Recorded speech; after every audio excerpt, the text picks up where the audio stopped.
Hola, si estás escuchando esto es porque entonces sí he subido mi primer podcast.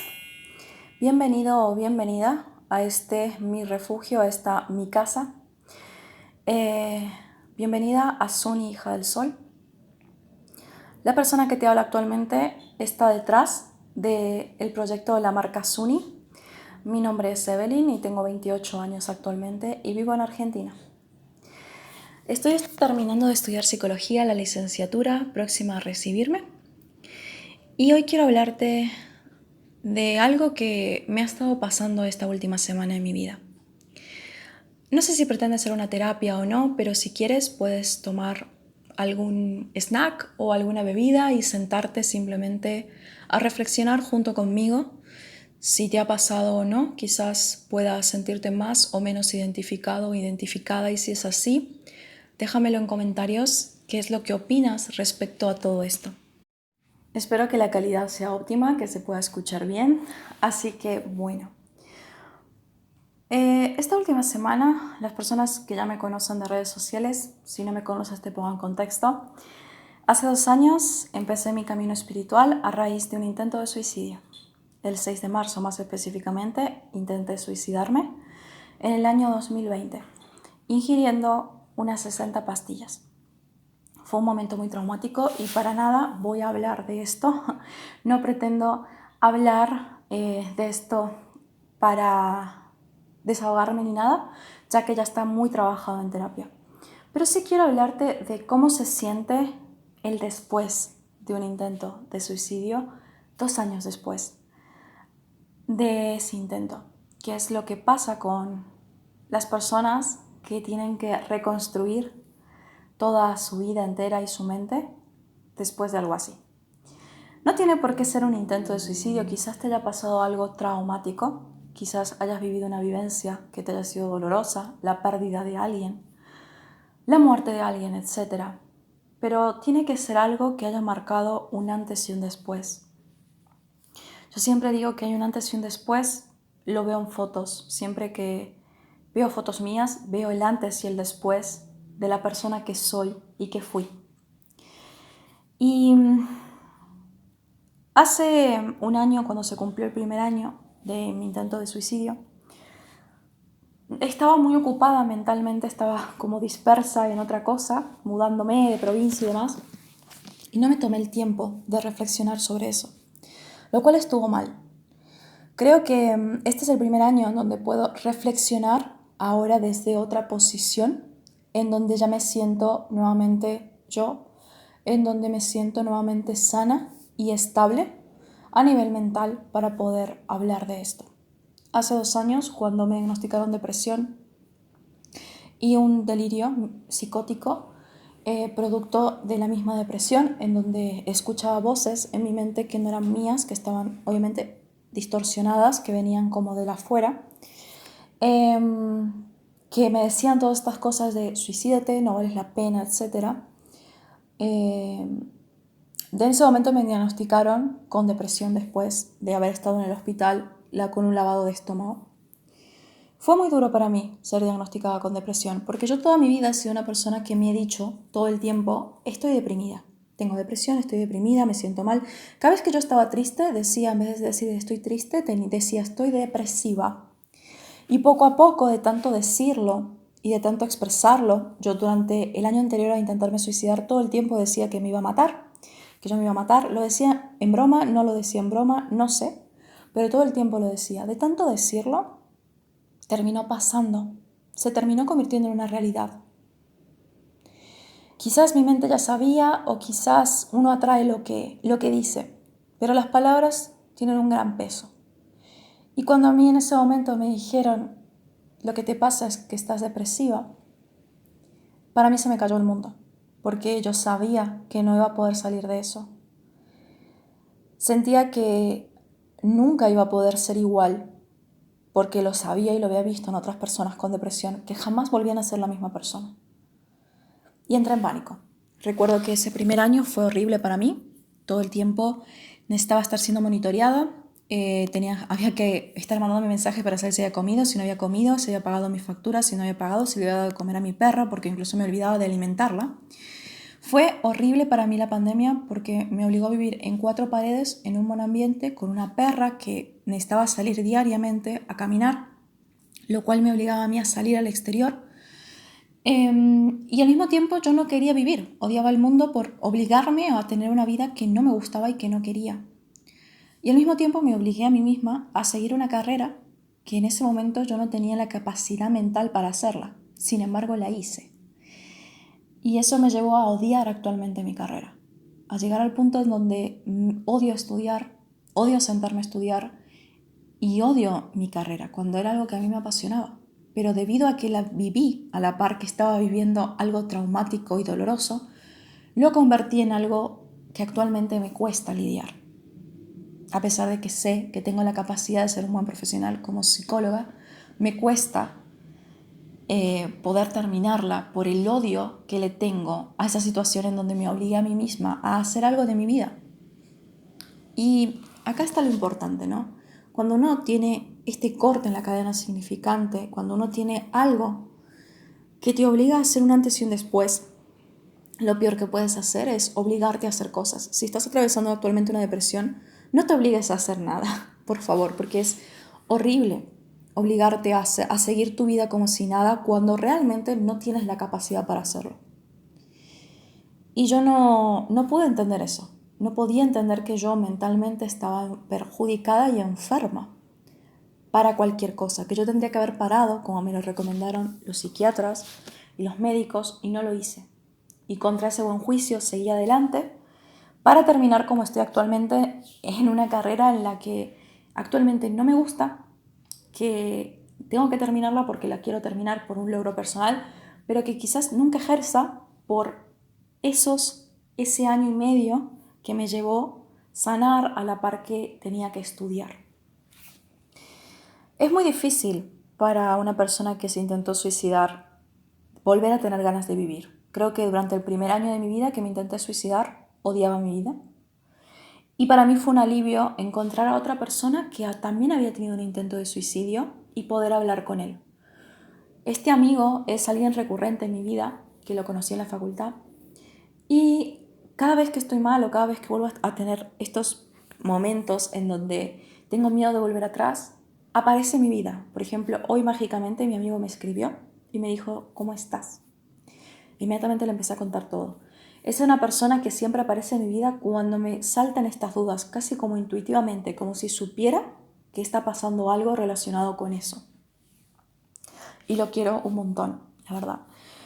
Tener otra persona que ha pasado por esto fue mucho más fácil, porque a mi alrededor no había nadie que se había intentado suicidar, así que nadie me podía entender. Tampoco tenía la obligación.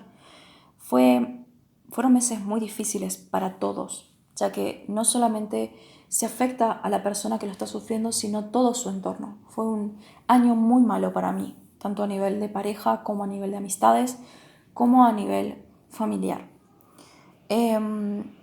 Pero salí de eso, conseguí salir y un año después me mudé de provincia, cambié mi vida 360 grados, me mudé a mi propia casa, tengo ahora 2 perros, empecé quinto año de psicología, a terminar 9 materias, ya ahora 100% concentrada en eso, sin pastillas, sin psicofármacos de por medio que nublaran mi juicio, porque si tú me preguntas cómo fue mi año, fue sabático ese año 2020, porque estaba tan empastillada, tomaba más de 6 pastillas al día, que no recuerdo fragmentos, no recuerdo haber hablado con amigos.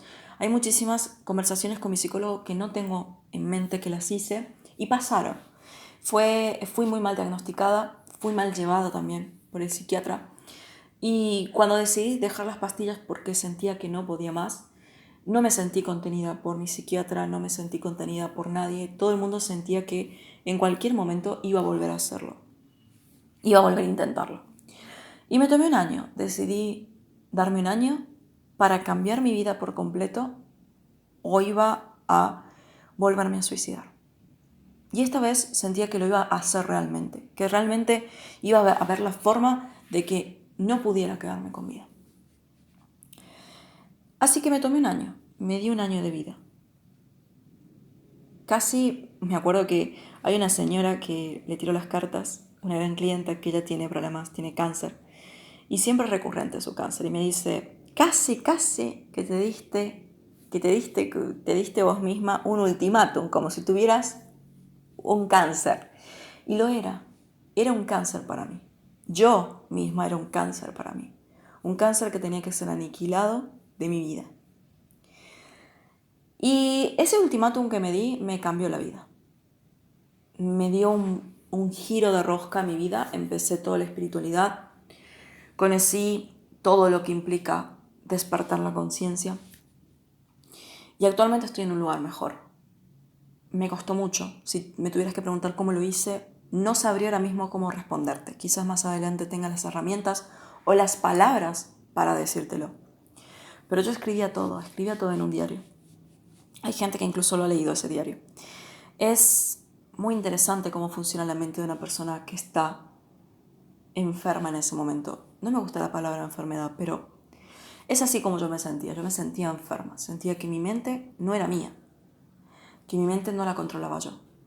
No sentía ni podía escuchar mis propios pensamientos. No existían mis pensamientos. Era una mente en blanco que hacía las cosas de forma automática. Durante un año viví de forma automática porque ahora del otro lado me doy cuenta que lo primero que tenemos que hacer con las personas que se intentan suicidar es mantenerlas con vida para después poder empezar a trabajar con ellas. Pero es sesión a sesión tener contratos de que vas a seguir viviendo, porque una persona muerta no puede ir a terapia, no se puede recuperar. Es así de frío como lo digo, así de frío me lo enseñaron. Y es horrible para la persona que se intenta suicidar porque odia a todo el mundo, odia a cualquier persona que lo quiera llevar a vivir, porque en ese momento la persona no quiere vivir. Y no es una cuestión de que no quiere vivir por capricho. No quiere vivir porque no quiere sentir, quiere apagar su mente, sus emociones y todos los recuerdos y traumas que tiene. Y desgraciadamente actualmente no hay nada que te dé ese nivel de paz que solo te puede dar en muchos casos la muerte, ¿no? Obviamente esto es un concepto que uno tiene de que la muerte te va a llevar a ese nivel de paz. Uno en la espiritualidad sabe que en realidad esto no ocurre, ¿no? Y sabe que vas a tener que volver y pasar toda tu vida de nuevo, seguramente con las mismas cosas, porque has quedado pendiente de algo, ¿no? De un aprendizaje. Pero más allá de eso, es muy difícil intentar entender que puede haber un cambio si cambia la mente. En ese momento uno piensa que ese tipo de mente va a vivir toda la vida con él y no ves un futuro, no ves un prospecto bueno de vivir así. Entonces, ¿para qué vivir? ¿No? Al menos esta es mi experiencia y es lo que yo viví. Es como yo lo viví. Y cosa que más odiaba en el mundo era la gente que te decía, hay tantas cosas buenas por las que vivir. No, no hay. La realidad es que no. La vida en muchos casos para muchas personas es una basura y es una mierda. Tenemos la capacidad de cambiar nuestra vida y crear nuestra propia realidad, por supuesto, pero eso lleva tiempo. Y mientras eso ocurre, mi mente sigue siendo la misma del pasado, no está en el aquí y en el ahora, ¿no? Es difícil construir el aquí y el ahora también. Pero bueno, todo esto va a lo que pasó hace una semana específicamente. Toda esta introducción va a lo que pasó hace una semana, que fue que empecé a sentir como un nerviosismo, como algo que no andaba bien. Sentía como que algo se estaba intentando acoplar en mi vida y yo no le estaba dando el paso. Empecé a comer menos, empecé a tener menos apetito, empecé a comer más tranquila, a no ver tantas cosas mientras estaba comiendo. Yo siempre veía series, a intentar estar en silencio comiendo, simplemente comiendo, disfrutando del comer. Empecé a estar como más quieta, en quietud. Y había momentos en donde mi mente se quedaba en blanco. Como que, ok. Empecé a dormir poco. Empecé como a no poder descansar. Sentía que no podía dormir. Empecé como a sentir que algo pesaba y molestaba. Y eso me tenía horas y horas despierta, ¿no? Después de todo eso, de no poder dormir y demás, siempre uno tiene que pensar de forma lógica, ¿no? Siempre hay que ver si mentalmente no hay algo, porque hay gente que me dijo, no, se nota que te trabajaron, quizás tengas entidades pegadas. No, esto es algo mental. Y lo primero que uno tiene que pensar es en lo lógico y en lo científico antes de irnos a lo espiritual, siempre lo digo. Y yo dije, acá hay algo emocional que no se está pudiendo acoplar. Y bueno, yo toda esta semana estuve usando cosas muy holgadas y el otro día me puse de nuevo ropa ajustada y me vi en el espejo. Y cuando me vi, me sorprendí. Dije, ¿qué ha pasado? Estaba más delgada, estaba más flaca. Había empezado a moldear mi figura, ahora ya desde una mirada no hegemónica, aceptando mi cuerpo con amor propio, que para mí es hermoso. Y verme en ese reflejo fue como, ¿quién eres tú? ¿Y qué haces aquí? Por un momento me sentí como una intrusa, como si estuviera viendo a alguien que no era yo. Todas mis alarmas se dispararon en ese momento y entré en pánico. Eso fue como más o menos jueves o viernes. Entré en pánico porque dije, ¿quién es esa forma que está queriendo salir y resurgir? Eso fue mi perra, si la escucharon fue mi perra durmiendo. ¿Qué es esa cosa que quiere salir para afuera? ¿Quién es esa persona?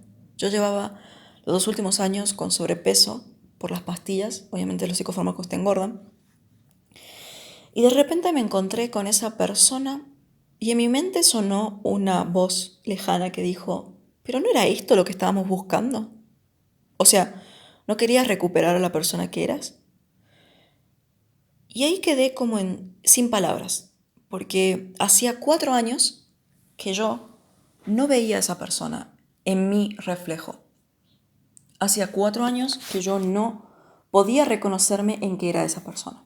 Y tuve miedo, entré en pánico y tuve miedo. Fue un fin de semana muy intenso, malo por momentos, buenos por otros, en donde intentaba no entrar en pánico pensando que estaba depresiva de nuevo. Porque claramente antes de pensar bien y positivo vamos a pensar mal y negativo, porque es lo que generalmente las personas que hemos pasado por algún trauma o alguna vivencia mala y dolorosa vamos a entrar como en pánico a lo mínimo que sea que se nos parezca a momentos anteriores. Y yo inmediatamente lo relaciono con algo malo. Nunca pensé que podía ser bueno, siempre para mí fue malo. Inmediatamente dije, ¿qué hago? Empecé a entrar en pánico, empecé a estar enojada con todo el mundo, a perderme. Y después me calmé porque me di cuenta que en realidad lo que tenía era miedo. ¿Miedo a qué? ¿Miedo a qué pensé? ¿A qué tengo miedo? Y me di cuenta en ese momento que lo que tenía miedo era de poder superar lo que pasó.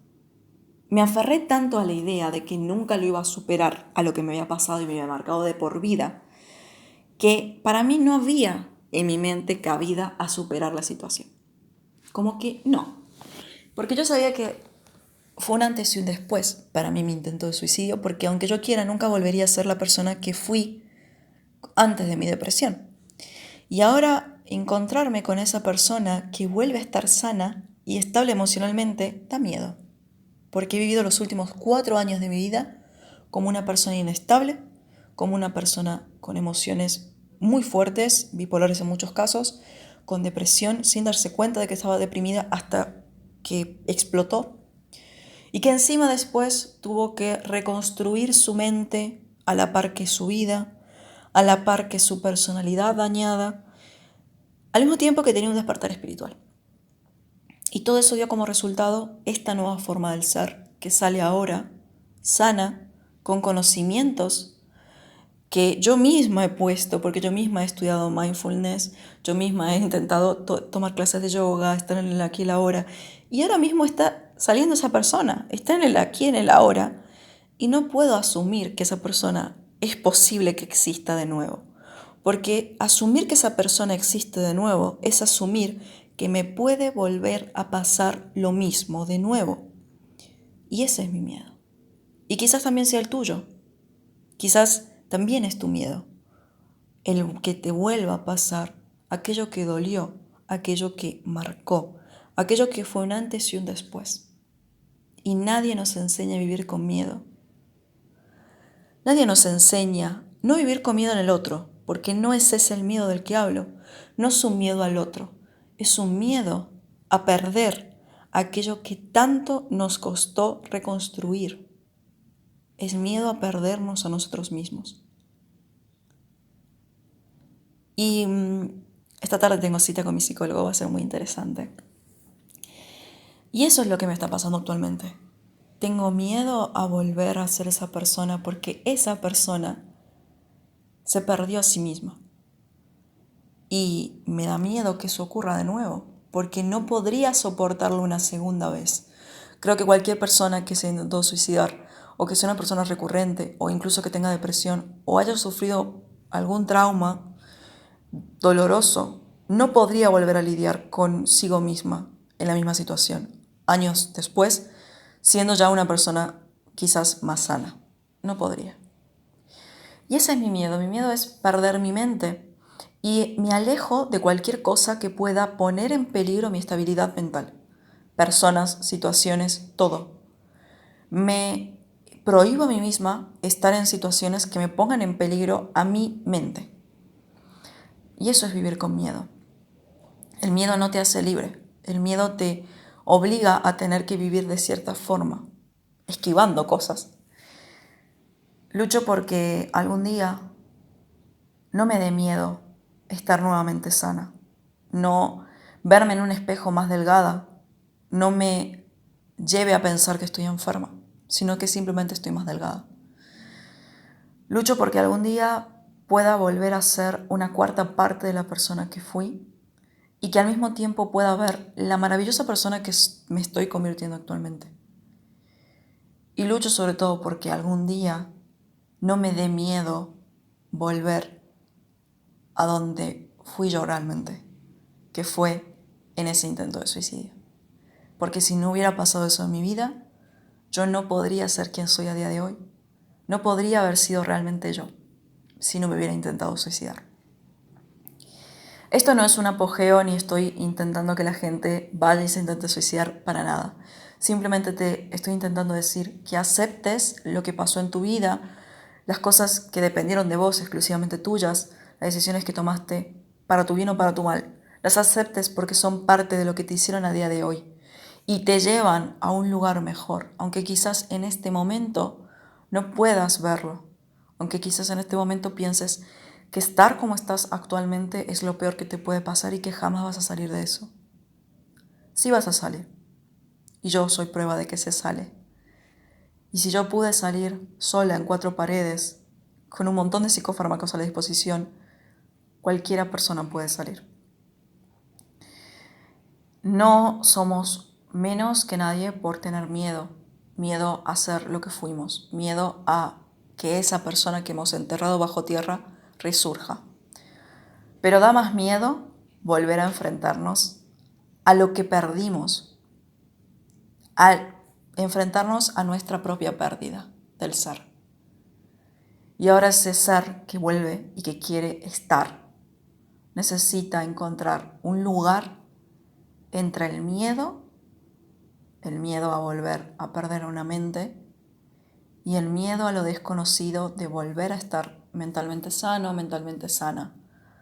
El miedo a volver a depender exclusivamente de uno mismo y de ser tu propio refugio, tu propia casa. Así que esta es mi conclusión final. Quizás te sirva o no, quizás esto te ayuda o no, o quizás por lo menos puedes decir que te sientes identificado en alguna de las palabras o identificada. Pero sobre todo te dejo esta reflexión de permítete tener miedo, permítete sentir miedo y permítete decir en palabras tengo miedo. Esto me molesta, odio esto. El odio y el miedo es algo que nos han instaurado como malo y no lo son necesariamente, no siempre. El miedo quiere decir que hay un anhelo por tener algo que nos pertenece, que es nuestro. En muchos casos tener miedo a perder esa figura o esa persona es porque, en nosotros mismos, es porque anhelamos seguir siendo esa persona y esa figura y no la queremos perder. Y eso nos da miedo. Siempre detrás del odio y del miedo hay otra emoción. Busca esa emoción. y empodérate con esa emoción. Así que hasta acá ha sido mi primer podcast. Estoy muy agradecida a todas las personas que han escuchado hasta acá. Ojalá que hayas resonado con algo o te hayas llevado alguna reflexión final. Gracias a las personas que durante la semana pasada y esta semana han estado conmigo, escuchándome de alguna forma. Estoy muy agradecida porque me permitieran poner en palabras aquello que me cuesta y me duele. Hablar sana, pero también cuesta y duele. Y te dejo esta última pregunta. ¿Qué serías si no tuvieras miedo? Te mando un fuerte abrazo y un fuerte saludo y me despido, no como Suni, sino como Evelyn. Y nos vamos a ver nuevamente desde más allá de las estrellas. Cuídate mucho y ojalá que nos volvamos a encontrar pronto. Si te interesa algún tema en particular, déjamelo en comentarios. Si crees que esto le puede servir a alguien, compártelo. Y sobre todo, por favor, contesta esta última pregunta. Reflexiona contigo mismo, contigo misma, sobre qué no te gustaría perder de ti mismo o de ti misma.